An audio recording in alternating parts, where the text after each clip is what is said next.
Kristo hari. Kaya bahagi ho, bagaman kakaunti na lang ngayon ang mga hari, pero ang ating Diyos ay hari. So yung misa natin ngayon, ang sabi na natin ay nawa ay mag-set ng tono ng aming pagdarasal sa loob ng bihigan na ito. Nawa maging tunay na pagkaunawa natin ng paghahari ng ating Panginoon Hesus Kristo. Tutusin, napakaraming bagay ang pwede natin pagnilay-nilayan. Pero ilang pagkakataon na kung saan ay makita natin natin, tayo ay nawang maging maliwanag sa atin natin na tayo ay pinagkaharian ni Jesus. Kasi siya'y namatay bilang ating hari. Kaya nga nakita natin sa wikang nakasulat sa kanyang krus, Inre, hari. Hindi lamang ng mga Hudyo, ngunit hari ng lahat ng mga nananalig sa kanya. Ang bahagi o nanawa makita rin natin tinatawagan tayo na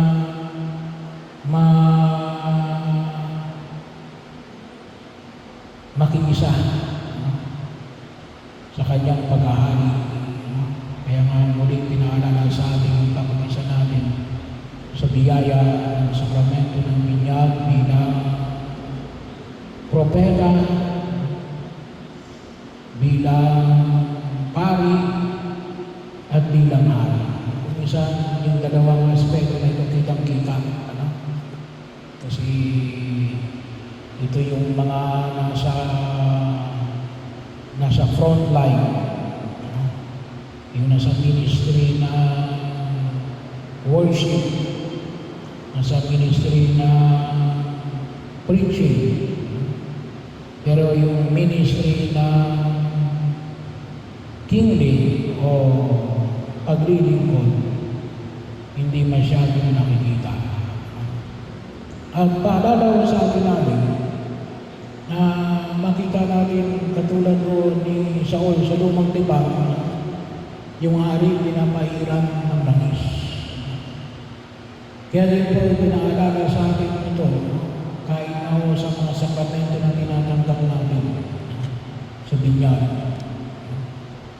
ay pinahiran din tayo ng langis sa ulo, sa kungtil. Kaming mga pari, pinahiran kami ng langis sa mga kamay namin. Pero ang mga tumatanggap din ng sakramento ng pagkapain ng langis sa mga may sakit.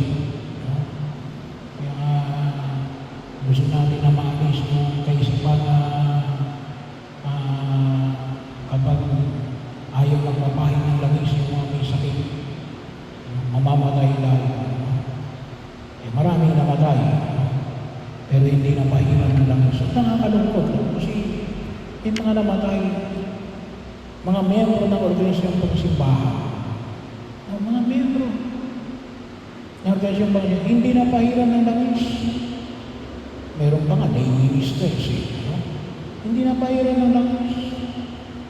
Bahagi yun, ay nakakalungkot, ay hindi natin nakikita yung karangalan ng pagbabayin ng langis. At alin yun, pangangalaga, paglilingkod, stewardship. Sabi nga natin ay pagtugon na tayo, lalo-lalo na ngayon, kasi malawak naman yung pagkakataon ng pangangalaga. Sabi nga natin, lalo-lalo na ngayon, yung hamon tungkol dito sa usapin ng korupsyon at padrino system. Magkasama yun. Yung korupsyon at yung padrino system. Kasi yung padrino system, ano yun? Yung bata-bata. Yung boss-boss.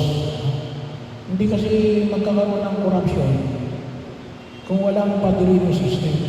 No? Kasi hindi mo naman pwedeng gawin na mandayan na nag-iisa ka lang. No? Mahirap yun eh.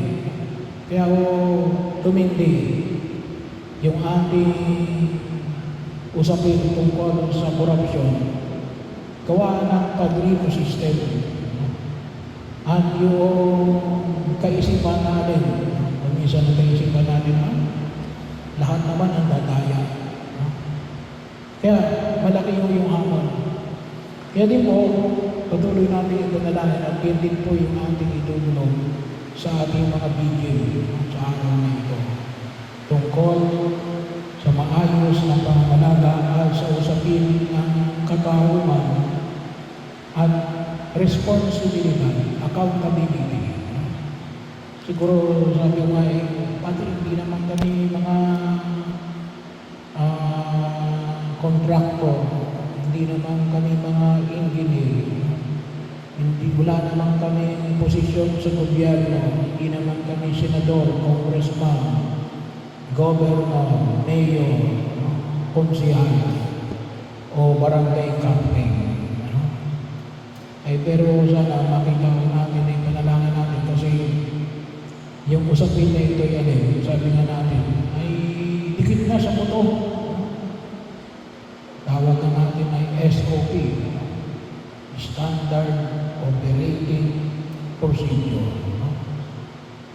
Naging standard, naging pamantayan ang korupsyon. Kaya kung minsan, sabi nga natin, mahirap labanan.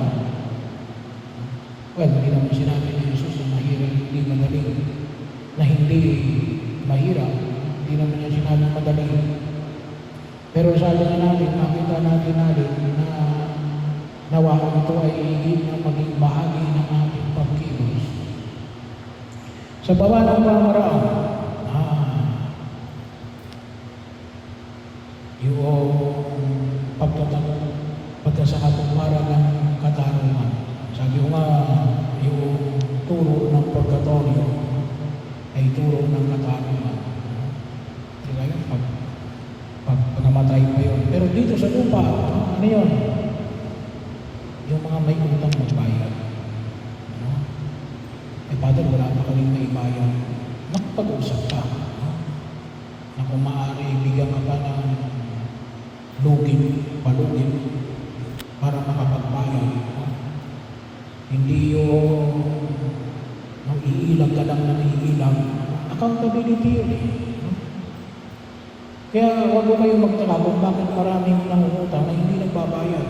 Kasama yun eh. Sa kaisipan natin, sabi nga, I can get away with it. Makakatakas ako. Bahagi yun. Ano ba?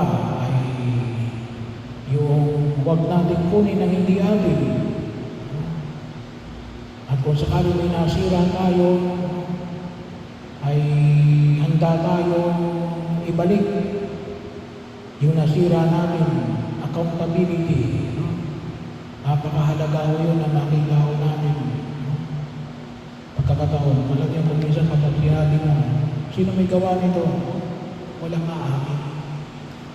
Napakalawak na umamin. Bahagi yun. Kahit na simpleng tanong lang, sino may gawa nito? Walang umaamin. Paano natin mababago yan? Walang umaamin. Pagkakataon ang kung saan ay makita rin natin. So, ito lamang ay ilan sa mga pamamaraan na nawa ko ay pagsumikapan natin na dalhin ay mabura natin yung pagtugon tungkol sa kalakaran na sumisira hindi lamang sa bawat tao kunin sa lipunan na ating ginagalawan. Sabi nga natin, nakabaon na kasi ay kinakailangan natin humutin ang tunay natin ipanalangin at alin na tayo rin ay maging saksi. Mahirap. Sabi nga kasi kung minsan yung mga tao gumagawa ng gustong manloko. Hahanap ng utos yan. No? Hahanap ng utos yan. Maging ano man, kung gusto ng iba na maging kurap, hahanapan ka ng butas. Anong pwedeng gawin? Itakpan mo lahat ng butas para wala silang malusutan. Napakahirap. Oo. Pero sabi na natin, huwag tayo maganap ng easy way out. Kasi yan talaga yung pagtugon ay pinamamanig ng puro may kabalo. Napakalaga rin natin, matuto tayo, mag-aaral tayo, yung dapat na kaalaman. Kasi, kaya kung minsan, na namamayani rin ang kabuktutan, bakit? Wala tayong alam. Kaya kinakailangan din na tayo ay tunay na mag-aaral. At idulog din natin sa harapan ng may kapal na tulungan tayo na maging maliwanag sa atin natin si Kristo ang naghahari sa atin. At ito ay maging